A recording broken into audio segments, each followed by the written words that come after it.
Os números do mercado brasileiro de motocicletas indicam melhoras em termos de vendas, em termos de produção e também em termos de exportação.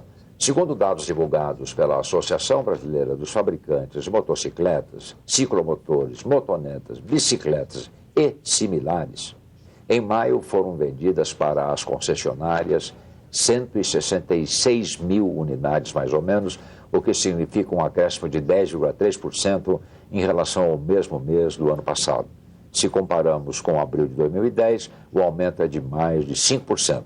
Eu vou conversar sobre este assunto com Cláudio Rosa Júnior, CEO da CR Zongshen. Cláudio, qual é o panorama do mercado de duas rodas brasileiro? O mercado de duas rodas ou de motocicletas este ano ele tem realmente tido uma melhora expressiva. Isso é muito bom, porque aqui a associação é duas rodas em geral, né? Isso, exatamente. Entra bicicleta, patinete, exatamente. Uma opção de coisa. Né? Aqui nós estamos falando de mercado de motocicletas. Exatamente. Né? No mercado de motocicletas, nos primeiros 5 meses, vamos dizer, de janeiro a maio deste ano, as vendas, elas representou um incremento de 12% nas vendas de motocicleta, enquanto a produção de motocicletas dos fabricantes já apresentou uma melhora de 23%. Isso já mostra que os fabricantes estão realmente se preparando, aumentando seus níveis de estoque para se preparar para uma demanda maior no futuro. E o outro índice importante é o de emplacamento, que o emplacamento é dado pela FenaBrave, né? De que o emplacamento de novas motocicletas já representou em 5 meses um aumento de 20% quando comparado com os 5 meses do ano passado. Bom, existem várias coisas aqui na cabeça do jornalista, consumidor, usuário aqui, né? Primeiro, evidentemente já tocamos nesse assunto, né? A imobilidade urbana, né, nos grandes centros brasileiros, quer dizer, com solução que nem mágico vai conseguir, quer dizer, não tem solução, né? A não ser o transporte coletivo ou transportes alternativos. Vocês consideram a motocicleta um transporte alternativo? Sem sombra de dúvida. A motocicleta ela é uma das formas de amenizar essa crise de mobilidade ou imobilidade urbana, tá certo? Né? Porque realmente, mesmo no transporte coletivo, que ele é muito bom para trazer e levar em alguns pontos específicos da cidade, mas em trajetos mais curtos, aí realmente você pode ter um deslocamento muito mais flexível através da motocicleta. E como é que fica esse negócio também das estatísticas aí? Bom, claro, né, quer dizer, o problema da mobilidade urbana dos grandes centros, especialmente São Paulo, eu falo de imobilidade, não é mais para se mexer, né? E a perspectiva é pior que a realidade, né? Isso. Esse é um problema no qual a perspectiva é pior que a realidade, né? Quer dizer, nós temos que buscar formas de transporte alternativo e uma delas é o transporte de duas rodas, né? A motocicleta, a scooter elétrica, a bicicleta elétrica, enfim, qualquer coisa, né, que seja alternativa a isso, sob o ponto de vista da mobilidade e também sob o ponto de vista da poluição. Né? Mas a moto não contribui nada com esse problema da poluição. Né? O motor de 2 tempos é altamente poluidor. Né? Isso. A motocicleta tem sofrido nos últimos anos uma evolução importante nesse sentido. Hoje já existe no Brasil novos regulamentos com relação à questão das emissões de gases poluentes.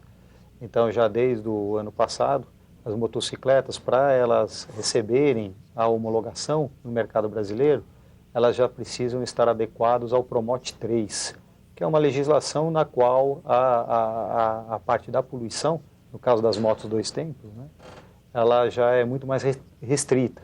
Tanto é que a maioria dos fabricantes de motos hoje já não produz mais nenhuma moto 2 tempos. O motor de 2 tempos está condenado, né? Está praticamente condenado, né? Ou fica muito caro você atender o regulamento e legislação, né, da lei das emissões, caso seja um motor 2 tempos, né? Então, por isso que a maioria dos fabricantes acabou optando pelo motor 4 tempos. Que aí é possível fazer um controle maior das emissões, né? Isso. E que o motor seja menos poluente. Né? Exatamente. E aí nas motos de mais alta cilindrada, né, hoje já mais de 150 cilindradas para cima, as motos você pode verificar que elas já são dotadas de injeção eletrônica, exatamente como sendo uma das formas de poder atender a legislação não só atual vigente, como a futura, que vai ser cada vez mais restritiva. Mas o motor elétrico não é uma tendência interessante aí, não só para scooter, mas ele vai ser upgraded, né? Ele vai ser futuramente instalado em motos Mais potentes? Isso. Nós, inclusive, para o ano que vem, temos lançamentos previstos de motos mais potentes e elétricas. Elétricas também.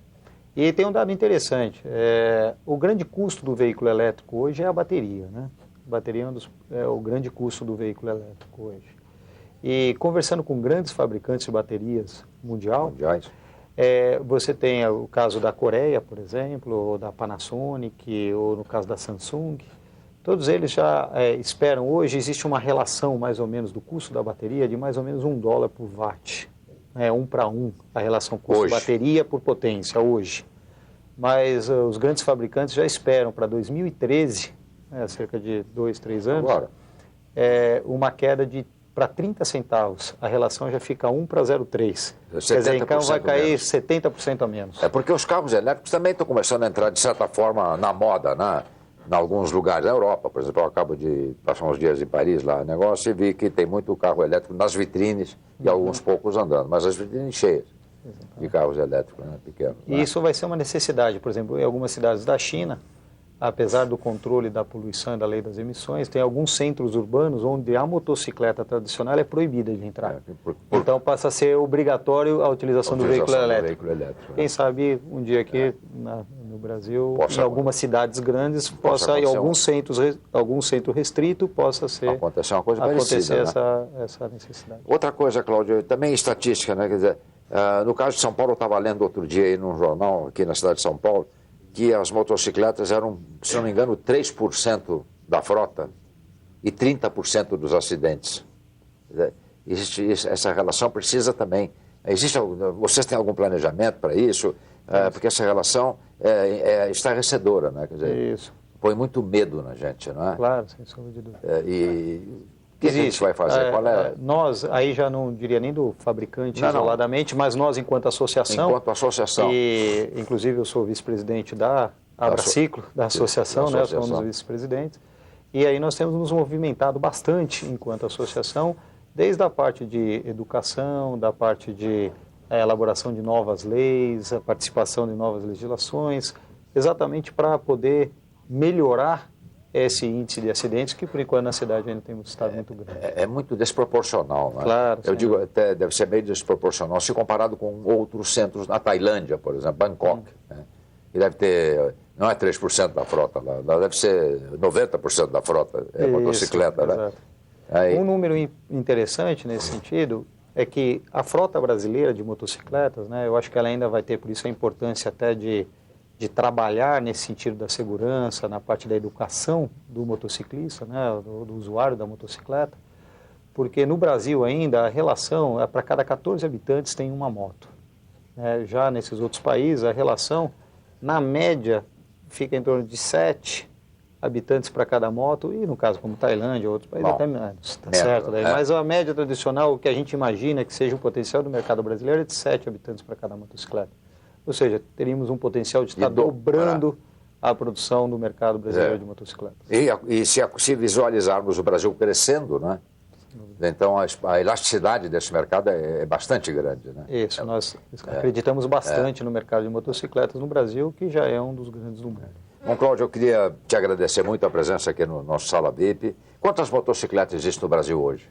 Hoje existem 14 para 1, são cerca de 12 milhões de motocicletas. 12 milhões de motocicletas. Obrigado, Cláudio, mais uma vez pela tua presença aqui no Sala VIP. A gente conversou com o Cláudio Rosa, dono da CR Motors e atual CEO da empresa CR Zhongsheng.